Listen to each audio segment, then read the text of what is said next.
सिंध के मुख़्तलिफ़ शहरनि में मुतालबनि जी मजता सिंध एम्प्लॉइज़ अलायंस के सॾ ते 3 ॾींहं एहतजाजी सिलसिलो जारी है। सरकारी मुलाज़िमनि तरफ़ां आफ़ीसुनि जी तालाबंदी करे कारियूं पट्टियूं ॿधी सिंध हुकूमत की पेंशन पॉलिसियुनि ख़िलाफ़ एहतजाजी मुज़ाहिरा कया विया। एहतजाजी मुज़ाहिरा कड़ियो गंवर उॾेरो लाल टंडो आदम गुपचाणी नवाबशाह डिगड़ी मोरो गंबट सोबोदेरो मटियारी दादू सेवण समेत ॿियनि शहरनि में थिया।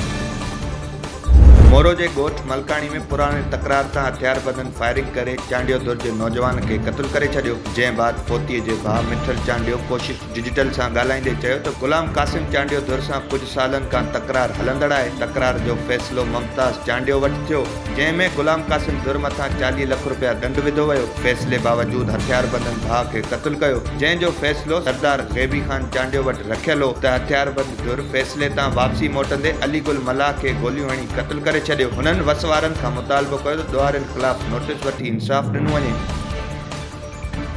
मोरो भरसां ॻोठ सरदार खान लुंड जी रहवासण मसमात हकीमा लुंड पंहिंजे घरबातनि सां गॾिजी बिरादरी के बासरनि ख़िलाफ़ एहतजाजी मुज़ाहिरो कयो। उन मौक़े ते मसमात हकीमा चयो त बासर नवीद लुंड घर में दाख़िल थी मूं मथां हमलो कयो। रड़ियुनि ते पाड़ेसरनि खे ॾिसंदे नवीद लुंड घर मां फ़रार थी वियो। हुन मुतालबो कयो त बासर ख़िलाफ़ नोटिस वठी तहफ़ुज़ ॾिनो वञे। मेहड़ में बदमनी खिलाफ सियासी समाजी धुरिन तरफां लगायल धरणे खिलाफ 95 ॼणनि मथां दहशतगर्दी ड्यूटी अटका जा केस दाख़िल कया विया आहिनि। केस में नामज़द GD अॻुवाण न्याज़ बुरड़ो, ACUP ज़िले सदर सिकंदर सोदीर, गुलसन शेख ऐं ॿिया शामिल आहिनि।